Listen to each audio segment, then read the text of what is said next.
बड़ी और अहम जानकारी सामने आ रही है, उसका रुख कर लेते हैं। तो आपको बता दें कि जबलपुर से इस वक्त ये बड़ी जानकारी सामने आ रही है।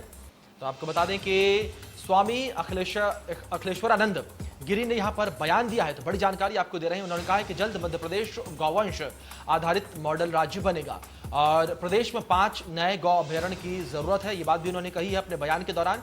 और पदभार संभालते ही मेरी कुछ प्राथमिकताएं हैं, उन्होंने ये भी कहा। तो बड़ी जानकारी आपको दे रहे हैं जो इस वक्त सामने आ रही है। स्वामी अखिलेश्वरानंद गिरी ने ये बड़ा बयान दिया है, उनके ओर से बयान सामने आया है। उन्होंने कहा है कि जल्द मध्य प्रदेश गौवंश आधारित मॉडल राज्य बनेगा और साथ ही उन्होंने कहा कि प्रदेश में 5 नए गौ अभ्यारण्य की जरूरत है और पदभार संभालते ही मेरी कुछ प्राथमिकताएं हैं, उन्होंने ये भी कहा। तो बड़ी जानकारी, अहम जानकारी आपको दे रहे हैं जो इस वक्त सामने आ रही है। ये बड़ी जानकारी आपको बता दें कि ये बड़ा बयान कहीं ना कहीं सामने आया है, आपको बता दें।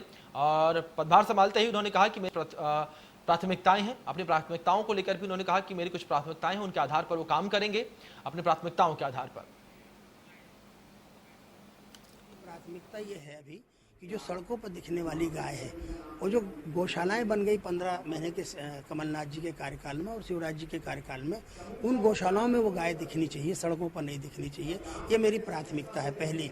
और दूसरी प्राथमिकता ये है कि गायों के लिए जो हमने चरनोई भूमि के बारे में बात उठाई थी, जहाँ जहाँ भी चरनोई भूमि है वो सारी चरनोई भूमि निकाल करके गाय का जो स्वाभाविक हक है वो उसको देना। क्योंकि मैं बार बार कहता हूँ कि एक प्राकृतिक समीकरण है कि गाय का भोजन जंगल में और जंगल का आहार गाय के पास, इसलिए जंगल की संगति गोवंश के पास हो। और मध्य प्रदेश इस मामले में बड़ा भाग्यशाली राज्य है कि उसके पास 95,000 वर्ग किलोमीटर का जंगल है।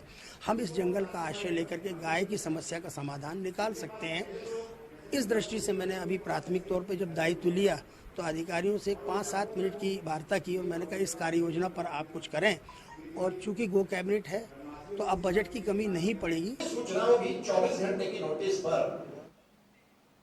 तो यहाँ